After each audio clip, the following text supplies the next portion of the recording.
everybody is driven by being successful. And all our preaching is about success. But we have to be very careful of our definition of success, because heaven's definition of success is different from man's definition of success. And let me explain to you. Jesus said, among all men born of a woman, John the Baptist is the greatest of all. And John the Baptist didn't raise the dead. He didn't perform a miracle. He didn't have a church. He didn't have a land. He didn't possess anything. John the Baptist was an intercessor. He went ahead of Jesus to pray and intercede for the coming of the Messiah, to make the way of the Lord straight. Hear me.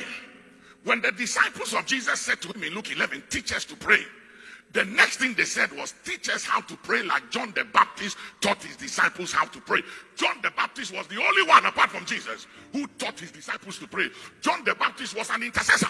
In the book of Malachi, he said, he will come, I will send the Elisha, who will come before that great and dreadful day of the Lord. And the spirit of Elijah is the spirit of prophetic intercession. So John the Baptist was a heavy intercessor. That's why he lived in the wilderness and he ate yogurt and honey. He wasn't involved in town. He wasn't distracted at all. His job was to intercede for the manifestation of the Messiah. And Jesus said, watch this. He said, among all men born of a woman, until he shed his blood, that John the Baptist was the greatest of all. That means he was greater than Abraham, Moses, Elijah, Elisha, all the Old Testament prophets, greater than all. That's what Jesus said. Now, look at heaven's definition of success. And I said to them, and congregation members, you got to watch this. Got to watch this. I said to them, there were two young men who were positioned to support Moses and to lift up his hand. And as long as the hand of Moses was lifted up, the children of Israel, led by Joshua, in the valley at war with Amalek, prevailed. And anytime his hand was weary and came down, Amalek prevailed against Israel. So watch this. Imagine what would have happened if those two young men were removed from being on the right and left hand of Moses to give him the support and the necessary help he needed. Watch this. And they went and they built their own ministry. End time prophetic assembly, or call it whatever. And they had a congregation. One had a congregation of 100,000. Another had a congregation of 1 million souls. The souls would have been won to God. They will be saved because salvation belongs to the Lord, not to any one of us. But those two young men will not be rewarded in heaven. They will have no reward in heaven. No reward. Even though they won all those souls. You know why they will not be rewarded? Because that wasn't their assignment. They were not assigned to go and have a ministry of 1 million or 100,000 people. Their ministry was simple. Stand by Moses. Support his hand so that his hand will not go down. Now hear me. Don't clap yet. This is very serious. I want you to hear me. This is very serious because a lot of people are making a mistake. I want you to hear me. If the hand of Moses was down and he had no support, Joshua and the next generation of the children of Israel would have died in the valley. You and I wouldn't have been here. The scriptures, the scrolls wouldn't have been here. Number two, the blood of Joshua and the blood of all the men of Israel, the next generation, who would have died by the sword of Amalek in the valley, their blood would have been on the head of those two young men, on their head, on their hands, and on their children. Listen, we play with spiritual things. And sometimes congregation members, you get yourself involved in matters that does not concern you.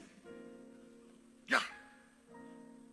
You take sides. You see a father, a spiritual father, with his sons fighting, or there's a problem. You don't even know what's going on. And because of giftings, you take sides. Just because you want to benefit from somebody's gift, and you take sides and support them. Be very careful. I'm talking to you as a father. So watch this. The Bible says our work will be tried and tested by fire. So it's not everybody doing great things, that when we get to heaven we'll be rewarded. I'm telling you.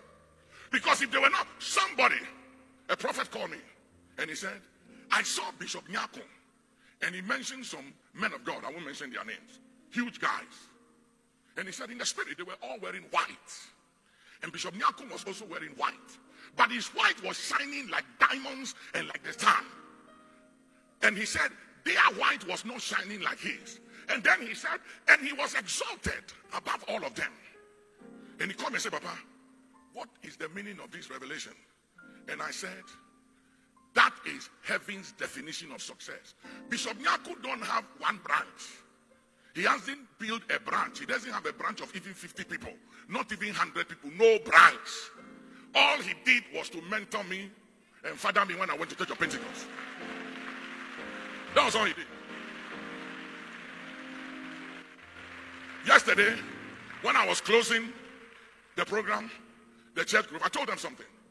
Sometimes Bishop Dad would come and say, Papa, you need to start doing crusade. You know your crusades are powerful.